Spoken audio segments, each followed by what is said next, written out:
Hello दोस्तों। आज हम बताने वाले हैं आपको कि किस तरीके से पासपोर्ट सेवा जो पासपोर्ट एप्लीकेशन के लिए जो रजिस्ट्रेशन होता है वो किस तरीके से कैसे कर सकते हैं आप। तो सबसे पहले हम जो पासपोर्ट एप्लीकेशन के लिए आपको क्या करना होगा यूज़र रजिस्ट्रेशन के लिए। अगर आपके पास पहले से है तो आप उसको एग्जिस्टिंग लॉगिन के थ्रू जा सकते हैं। अगर आप नया यूज़र रजिस्ट्रेशन की बात करते हैं तो सबसे पहले आप गूगल पे जाके पासपोर्ट इंडिया आप सर्च करिए। तो पासपोर्ट इंडिया आप जैसे सर्च करेंगे वैसे ही आपको नीचे पासपोर्ट की ये यूआरएल आ जाएगा। जैसे आप ओपन करते हैं तो ये सेम साइट आपको मिलेगी जिसके पासपोर्ट सेवा .com पासपोर्ट सेवा बेसिकली ये पासपोर्ट इंडिया .gov.in की साइट है जिसके बिहाफ पे आप अपने यूज़र रजिस्ट्रेशन कर सकते हैं। और इस यूआरएल में लिंक कमेंट में डाल दूंगा डिस्क्रिप्शन में, जिससे आप गेट कर सकते हैं। तो चलते हैं कैसे रजिस्ट्रेशन कर सकते हैं।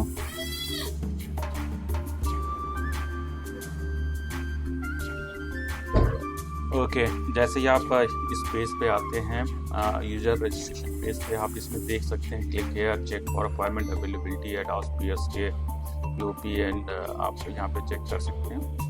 तो पासपोर्ट ऑफिस आप मेक श्योर कर लीजिए कि आपका कौन से रीजनल आप कहाँ पे अप्लाई करना चाहते हैं। तो आप उसके बिहाफ पे आप यहाँ पे कुछ भी चूज़ कर लीजिए। जैसे कि मुझे गाज़ियाबाद के लिए रजिस्ट्रेशन कर रहा हूँ पासपोर्ट के लिए, तो जो गाज़ियाबाद का जो भी होगा, देखिए आप अपने पासपोर्ट सेवा केंद्र को यहाँ इस बिहाफ पे पिन कोड के बेस पे भी आप इसमें सर्च कर सकते हैं। जैसे कि आपने कोई भी एक पिन कोड आप मान लीजिए, मैंने गाज़ियाबाद का डालता हूँ 201005। तो ये सारे गाज़ियाबाद के जितने भी गाज़ियाबाद या फिर इस RPO में जितने भी रीजनल पासपोर्ट ऑफिस के अंदर में आते हैं वो सारा लिस्ट आ गई कि आप यहाँ से अप्लाई कर सकते हैं। तो रजिस्टर करते हुए आप इन सब सारी चीज़ों का ध्यान रखना जिसको आपको आगे चल के प्रॉब्लम ना हो। और आप इसमें जो भी नाम डालना चाहते हैं फिल कर दीजिए, डेट ऑफ बर्थ डाल दीजिए। आप मैं कोई भी रैंडम नंबर डाल देता हूँ और फिर उसके बाद आप अपनी ईमेल आईडी डाल दीजिए जो भी है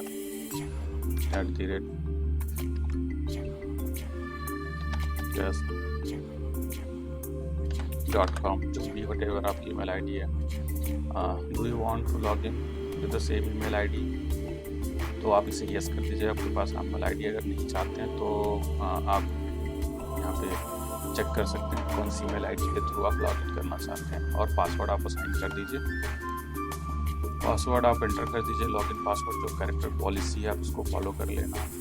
कुछ स्पेशल कैरेक्टर के साथ में इंसर्ट करना, जिसमें 0 to 9 and lower case and upper case A to Z। तो इसके भी आप एंटर कर सकते हैं पासवर्ड। इन क्वेश्चन में आप जो भी कुछ चाहते हैं, बर्थ ये सिक्योरिटी क्वेश्चन जब आप कोई भूल जाएंगे पासवर्ड तो काम आएगा इनके लिए। ये एक स्पेशल कैरेक्टर है जिसके बिहाफ पे आप इसको एंटर करना पड़ता है। सेम केस सेंसिटिव होता है। केस सेंसिटिव कमेंट्स के अगर ये बड़े में है तो आप कैप्स में करेंगे, अगर स्मॉल में तो स्मॉल में एंटर करेंगे, बाकी नंबर्स सेम होते हैं। तो जैसे आप इसमें लॉगिन रजिस्टर करेंगे वो आपके पास एक मेल भेजेंगे और उस मेल पे आपको ईमेल आईडी और सेम पासवर्ड जो आपने यहाँ पे ईमेल आईडी आएगा वो और पासवर्ड के थ्रू आप इसे लॉगिन कर सकते हैं। तो मेरे पास पहले से बना हुआ है मेरे पास पहले से बना हुआ है तो मैं इसमें क्रिएट नहीं कर रहा। ये CPV स्पेशल दिल्ली के लिए है। दिल्ली से आप अप्लाई करना चाहते हैं डिप्लोमेटिक ऑफिशियल, अगर आप से हैं तो पासपोर्ट कंज्यूमर, तो आप इसके लिए अप्लाई कर सकते हैं। अदरवाइज आप नॉर्मल पासपोर्ट उससे जाके पासपोर्ट ऑफिस से ठीक है। तो ये रहा पासपोर्ट रजिस्ट्रेशन का। फिर आप इसमें होम पे क्लिक करेंगे और यहाँ पे क्लिक करने के बाद आपको एग्जिस्टिंग यूज़र लॉगिन आप इसमें जाइए और यहाँ पे जो भी आपकी आपने जो भी ईमेल आईडी दे रखी है या कुछ भी नेम आप लॉगिन में दे रखी है तो आप यहाँ पे एंटर करिए। जैसे मैंने सिर्फ आईडी दे रखी है तो उसके बाद आपको जो भी पासवर्ड है मैंने एंटर कर दिया तो जो मेरा पासवर्ड है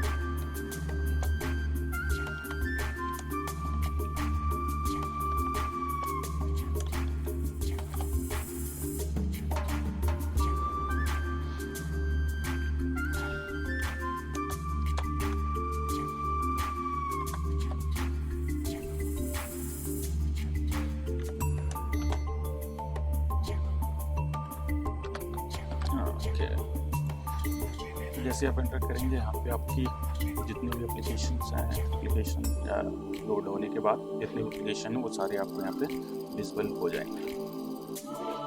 ओके, तो यहाँ पे कुछ प्रॉब्लम है।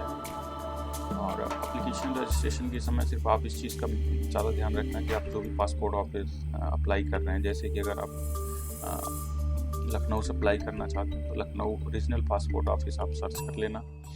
और इसके लिए इसकी आप अगर पटना में रहते हो, पुणे में या गोवा में, जहाँ का भी डॉक्यूमेंट आप लगाना चाहते हो जिस पासपोर्ट ऑफिस से, तो वहाँ का करंट एड्रेस होना मस्ट है, अदरवाइज़ आपकी वो एप्लीकेशन रिजेक्ट हो सकती है। तो इस बात का ध्यान रखना, ऐसा नहीं कि आपने शिमला या कुछ सेलेक्ट कर लिया पासपोर्ट ऑफिस में।